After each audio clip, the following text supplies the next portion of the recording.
There's no feeling more intense than starting over. If you deleted your homework the day before it was due, as I have, or if you left your wallet at home and you have to go back after spending an hour in the commute. If you won some money at the casino and then put all your winnings on red but it came up black. If you got your best shirt dry cleaned before a wedding and then immediately dropped food on it. If you won an argument with a friend and then later discovered that they just returned to their original view. Starting over is harder than starting up. If you're not ready for that, like if you've already had a bad day, then what you're about to go through might be too much. Feel free to go away and come back. I'll be here.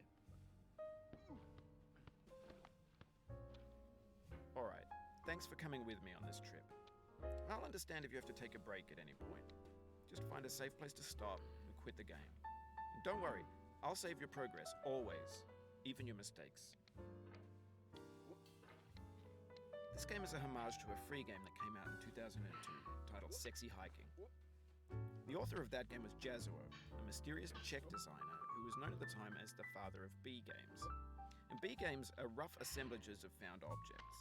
Designers slap them together very quickly and freely, and they're often too rough and unfriendly to gain much of a following. They're built more for the joy of building them than as polished products. In a certain way, Sexy Hiking is the perfect embodiment of a B game. It's built almost entirely out of found and recycled parts, and it's one of the most unusual and unfriendly games of its time. In it, your task is simply to drag yourself up a mountain with a hammer.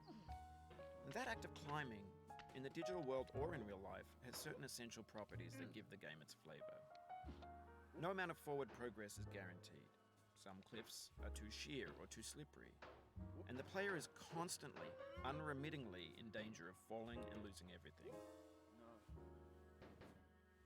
Anyway, when you start Sexy Hiking, you're standing next to this dead tree that blocks the way to the entire rest of the game. It might take you an hour to get over that tree, and a lot of people never got past it. You prod and you poke at it, exploring the limits of your reach and your strength, trying to find a way up and over.